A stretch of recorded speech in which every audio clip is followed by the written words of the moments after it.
تین کام عید کا چاند نظر آنے سے پہلے پہلے ہمیں مضبوطی سے تھام لینے چاہیے۔ سب سے پہلا کام، رسول اکرم صلی اللہ علیہ وآلہ وسلم نے جب سیڑھی پہ قدم رکھا تو آپ نے آمین کہا، پھر دوسری سیڑھی پہ قدم رکھا تو پھر آمین کہا، پھر تیسری سیڑھی پہ قدم رکھا پھر آمین کہا۔ صحابہ کرام نے سوال کیا، اللہ کے پیارے پیغمبر پہلے ایسا کبھی ہوا نہیں، آپ نے یہ جو آمین کہا ہے ہمیں سمجھ نہیں آئی۔ آپ نے فرمایا، میں جب پہلی سیڑھی پہ چڑھا اور دوسری اور تیسری پہ تو جبریل امین نے تین دعائیں کی تھی۔ ایک دعا یہ تھی، اے اللہ جس کی زندگی میں رمضان المبارک کا مہینہ آ جائے اور پھر وہ اپنے گناہوں کی معافی نہیں لے سکا، اپنے گناہوں کو معاف نہیں کروا سکا، وہ گہرا جہنم میں جا گیا۔ تو میں نے آمین کہہ دی۔ پھر دوسری بات جبریل امین نے یہ فرمائی، جس کے سامنے محمد مصطفیٰ صلی اللہ علیہ وسلم کا اسم مبارک آ جائے اور وہ درود پڑھتا، وہ بھی نامراد ہی مرے۔ اور تیسری آمین میں نے اس وقت کہی جب جبریل امین نے یہ کہا، اے اللہ جس کی زندگی میں والدین دونوں یا ایک بوڑھے ہو جائیں اور ان کی خدمت کر کے وہ جنت نہیں حاصل کر لیتا، یہ بھی بامراد ہو، یہ بھی بے مراد ہو، تو میں نے اس پر بھی آمین کہا۔ تو آئیے، ابھی بھی یہ مبارک گھڑیاں اور ساعتیں موجود ہیں، کیا کرنا ہے؟ سیدنا ابو بکر صدیق رضی اللہ تعالی عنہ کو اللہ کے رسول نے طریقہ سکھایا، اور طریقہ کیا ہے؟ اچھا وضو کرو، لگا کے وضو کرو۔ من توضأ فأحسن وضوءہ، جو وضو کرتا ہے اور خوبصورت وضو کرتا ہے۔ خوبصورت وضو سے مراد کیا ہے؟ میں ہاتھ دھو رہا ہوں، مجھے یہ یقین ہونا چاہیے کہ میرے ہاتھوں کے گناہوں کو اللہ نے دھو دیا ہے، دل لگا کے میں ہاتھ دھوتا ہوں، جلدی سے نہیں۔ میں جب اپنی انگلیوں کا خلال کرتا ہوں تو حدیث کی روشنی میں ان جگہوں میں چھپے ہوئے ناخنوں کے نیچے بھی جو گناہ ہیں اللہ اسے بھی معاف کر دیتے ہیں۔ چہرے کو دھوتا ہوں تو اس تسلی سے دھوتا ہوں کہ آنکھوں کی پلکوں کے نیچے حتی تحت اشفار عینی اللہ ان گناہوں کو بھی معاف کر دیتے ہیں، دھو دیتے ہیں۔ اچھا وضو کرنے کے بعد 2 رکعتیں پڑھی جائے، اکیلے کسی کمرے میں آج 2 رکعتیں ضرور پڑھیے گا، دل لگا کے، یقبل بوجہہ وقلبہ، دل کو بھی اللہ کی طرف لگا کے، چہرہ بھی قبلہ کی طرف کر کے، قلب و قالب کو اللہ کی طرف لگا کے 2 رکعتیں پڑھ لیں۔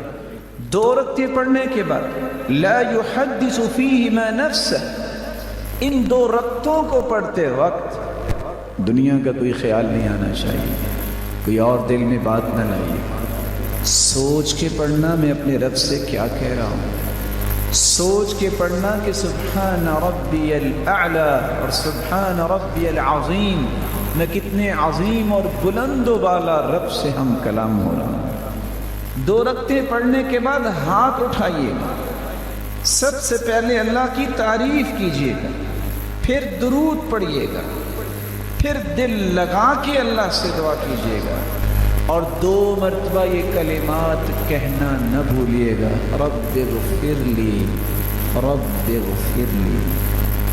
جو اتنے الفاظ کہہ دیتا اللہ کھربوں فرشتوں کو گواہ بناتے ہیں، علم عبدی ان لہ ربا یغفر الذنوب، میرے فرشتوں گواہ رہنا، آج میرے بندے کو پتہ چل گیا ہے اس کا کوئی رب ہے جو معاف کرنے والا ہے۔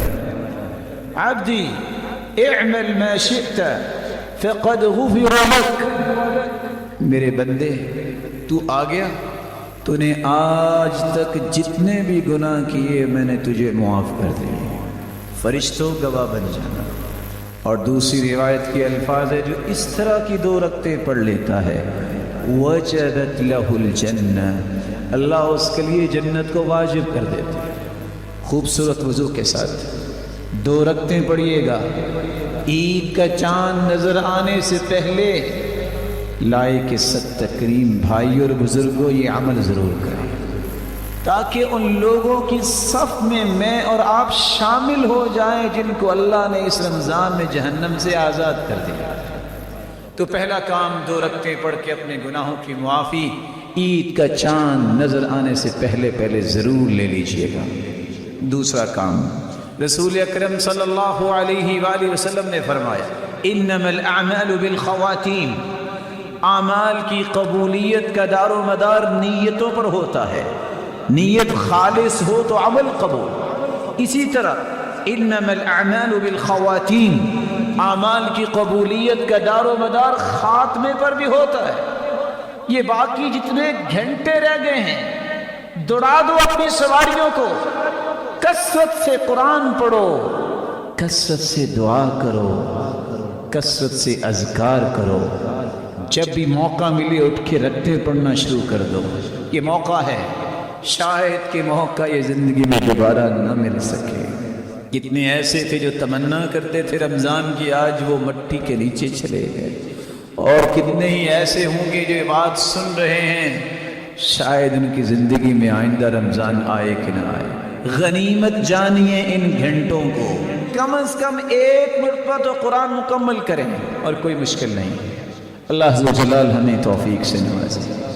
تیسرا اور آخری کام جو چاند نظر آنے سے پہلے آپ کو کرنا چاہیے، اپنے گھر والوں کو بھی اس کام پہ لگائیں کہ وہ بھی اپنے رب سے معافیاں مانگ لیں، اللہ کی رحمتوں اور برکتوں کو سمیٹ لیں۔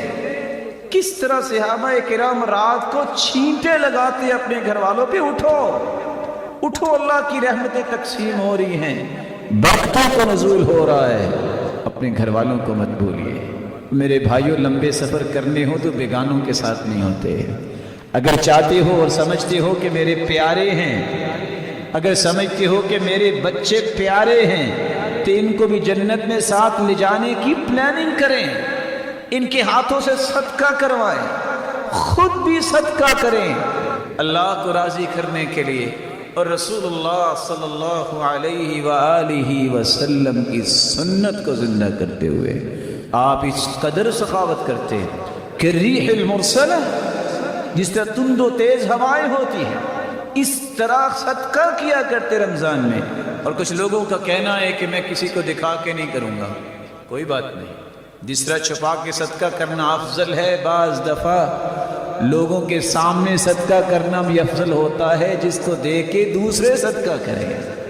نیت کو اللہ دیکھتا ہے، اللہ کی رضا کے لیے۔ کتنے لوگ مسکین اور فقیر ہیں، ان پہ صدقہ کیجئے، وہ بھی عید کی خوشی میں شریک ہو، ان کو بھی محسوس نہ ہو کہ ہماری خوشی کہاں، ان تک بھی اللہ کا دیا ہوا مال پہنچائیے۔ رسول اللہ صلی اللہ علیہ وسلم کی سنت سمجھتے ہوئے ہمیں تیسرا کام یہ بھی کرنا ہے کہ اپنے روزوں کی کمی کوتاہی کو دور کرنے کے لیے، ان کو مکمل کرنے کے لیے اور ان کو پاک صاف کرنے کے لیے اپنے گھر میں جتنے بھی افراد ہیں ان کی طرف سے صدقہ فطر ادا کرنا ہے۔ جہاں ان کی کوشش ہوتی وہاں اس بات کی بھی کوشش ہوتی کہ ہمیں پتہ چل جائے اور ہم اس بات میں خوشی محسوس کریں کہ ہم ان لوگوں کی صف میں شامل ہو گئے ہیں جن کو یہ رات نصیب ہوئی، کیونکہ اس سے محروم ہونے والا یہ وہ انسان ہے جو بہت بڑی خیر سے محروم ہو گیا۔ سورت لیلۃ القدر، جس سورت میں اس کا تذکرہ ہے، آپ میں سے سب کو یاد ہوگی؟ کوئی بتائے گا کہ لیلۃ القدر کے حروف کتنے ہیں؟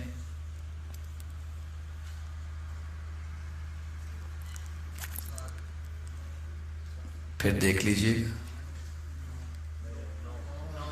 آپ کی گنتی ماشاءاللہ بہت پکی ہے۔ میں تو سوچتا ہوتا تھا کہ چلو گنتی پکی ہو جائے گی شہر میں جا کے، تو آپ تو لگتا ہے کہ میرے بھائی نکلے ہیں۔ کتنے حروف؟ لو ماشاءاللہ، ہم اختلاف دور کرنے کی بات کر رہے ہیں۔ اختلف العلماء على 3 اقوال، یہاں بیٹھے بیٹھے علماء کے 3 قول ہو گئے، 7 9 10۔ اب بتائیے کون سا صحیح ہے؟ جمہور کا قول ٹھیک ہے، 9 ہے۔ کچھ لوگوں نے یہ بھی اندازہ لگایا ہے کہ لیلۃ القدر کس رات میں ہوگی۔ لیلۃ القدر کے کتنے حروف ہیں اور یہ لفظ سورۃ القدر میں کتنی مرتبہ آیا ہے؟ انا انزلناہ فی لیلۃ القدر وما ادراک ما لیلۃ القدر لیلۃ القدر خیر من 1000 شہر تنزل الملائکۃ والروح فيها بإذن ربهم من كل أمر سلام هي حتى مطلع الفجر۔ تو کتنی مرتبہ آیا؟ 9 کو 3 سے ملٹیپلائی کیجئے۔ بعض نے یہ بھی اندازہ لگایا، اِنَّا أَنزَلْنَاهُ فِي لَيْلَةِ الْقَدْرِ۔ آپ شروع سے گنتی شمار کر کے آئیں تو یہ جو لیلۃ القدر کے الفاظ ہیں، لیلۃ القدر خیر من 1000 شہر، آپ گنیں گے کہ یہ حروف کتنے بنتے ہیں تو یہ 27واں حروف بنے گا۔ کچھ لوگ اس طرح کے اندازے بھی لگاتے ہیں۔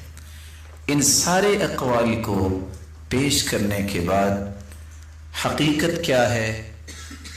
اللہ تعالیٰ کو پتہ ہے کہ 21 کو یہ رات آتی ہے یا 23 کو آتی ہے یا 25 کو آتی ہے یا 27 کو آتی ہے یا 29 کو آتی ہے۔ اس کے بارے میں کسی بھی بات کو حتمی بات سمجھنا یہ درست نہیں ہے۔ اور کیوں درست نہیں ہے؟ اگر حتمی بات یہ طے کر دی جائے تو کوئی بھی شخص باقی راتوں کو عبادت کرے تیار نہیں ہوگا، اور یہی شریعت کا اصل مقصود نہیں ہے۔ مقصود یہ ہے کہ لوگ ان راتوں میں عبادتیں کر رہے۔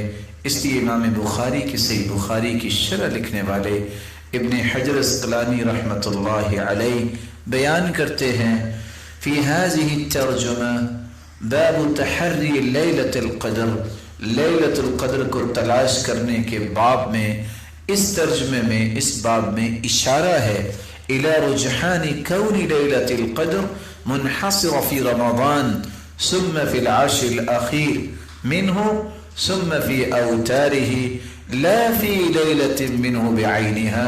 اس سے صرف یہ سمجھ آتا ہے حدیثوں سے کہ یہ رات رمضان میں ہوگی، رمضان میں آخری عشرے میں ہوگی، اور آخری عشرے میں بھی طاق راتوں میں سے کسی ایک رات میں ہوگی۔ رسول اللہ صلی اللہ علیہ وآلہ وسلم نے جس بلندی کا تذکرہ فرمایا ہے، اور اسی بلندی کو حاصل کرنے کے لیے آپ کا معمول بھی یہ تھا، احیا اللیل، آپ رات کو بیدار رہتے، وایقظ اہلہ، اپنے گھر والوں کو اٹھاتے، وجد وشد المئزر، اور آپ کوشش کرتے اور کمر کس دیا کرتے تھے۔ لیلۃ القدر کو تلاش کرنے والوں میں تین لوگوں کے رویے ہیں، اور آپ بھی دیکھ سکتے ہیں کہ آپ تینوں گروہوں میں سے کس گروہ میں شامل ہیں۔ پہلا وہ گروہ ہے وفقہ اللہ تعالی للصواب، ایسا گروہ جو خالص اللہ کی رضا کے لیے عبادت کرتا ہے، اس کو کوئی غرض نہیں ہے، صرف ایک ہی غرض ہے، جب اللہ کے رسول نے پورا عشرہ رات بیداری کی ہے، گھر والوں کو اٹھایا ہے، حالانکہ ان کو بھی دکھا دی گئی تھی، اور انہوں نے کمر کس دی ہے، کمر بستہ ہو کے یہ راتیں گزاری ہیں، تو مجھے تو اللہ سے تعلق چاہیے، مجھے تو رب کی رضا چاہیے، جو میری قسمت میں ہے مجھے وہ رات مل ہی جائے گی، وہ اپنی عبادت پہ توجہ رکھتا ہے۔ دوسرا وہ گروہ ہے جس کو صرف یہ ہوتا ہے چلو جتنا بھی مختصر ہو جائے، اس سارے مہینے میں کوئی 1-2 راتیں خصوصاً طاق راتوں میں اس لیے جاگتا ہے، چند لمحات قیام کرتا ہے، پھر اس کے بعد گفتگو میں مشغول ہو جاتا ہے۔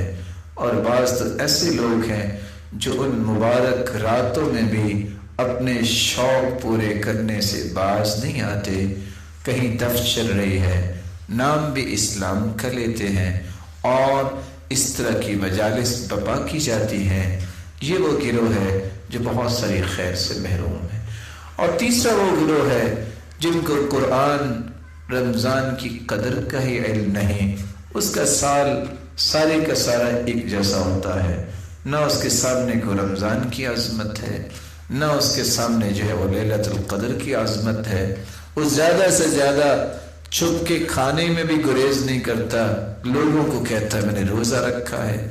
اگر خوف نہ ہو اس کو تو شاید اس بارے میں بھی وہ اپنا ایک تصور پیش کرتا۔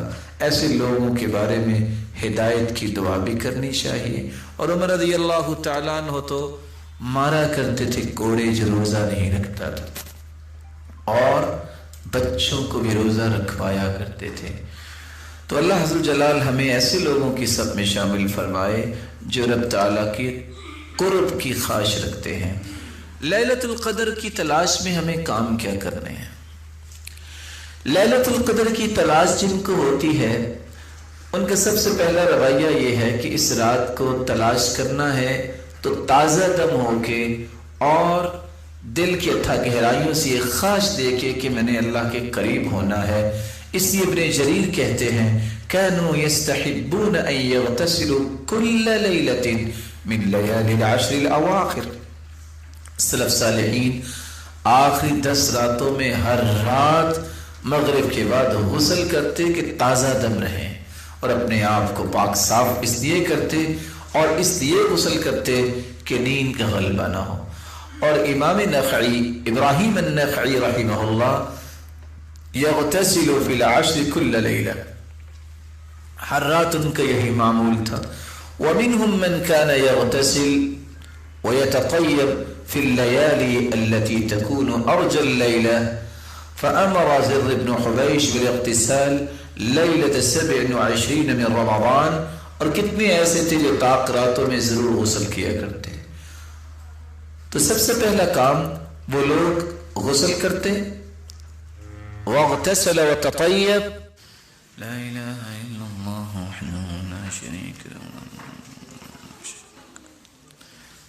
اپنے وقت کو ضائع کرنے کی بجائے رب تعالیٰ کے ذکر میں مشغول ہونا یہ بہت بڑی سعادت اور خوش نصیبی ہے۔ چونکہ ہم کسی مقصد کے لیے بیٹھے ہیں تو یہ وقت جو ہے اسی مقصد میں ہی لگنا چاہیے۔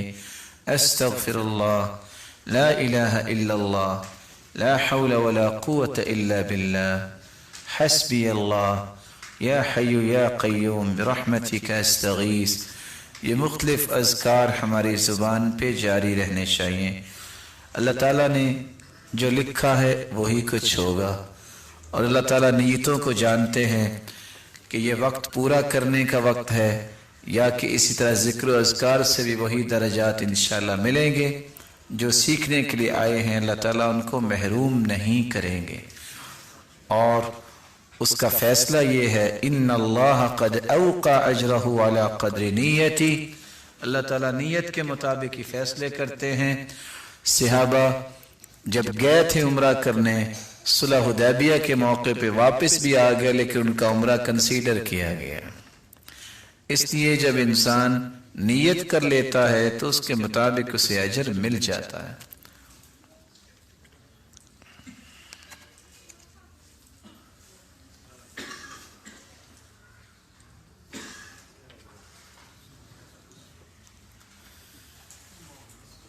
اس لائٹ اور روشنی جانے میں بھی اللہ نے کوئی حکمت رکھی ہوگی کہ اتنی بڑی عظمت والی رات سے اگر اس کا کوئی اہتمام نہیں کرتا اور زندگی کے رعنائیوں میں اپنے آپ کو لگائے رکھتا ہے تو میں بڑی بڑی روشنیاں ختم بھی کر سکتا ہوں اور بڑی بڑی آوازیں بند بھی کر سکتا ہوں۔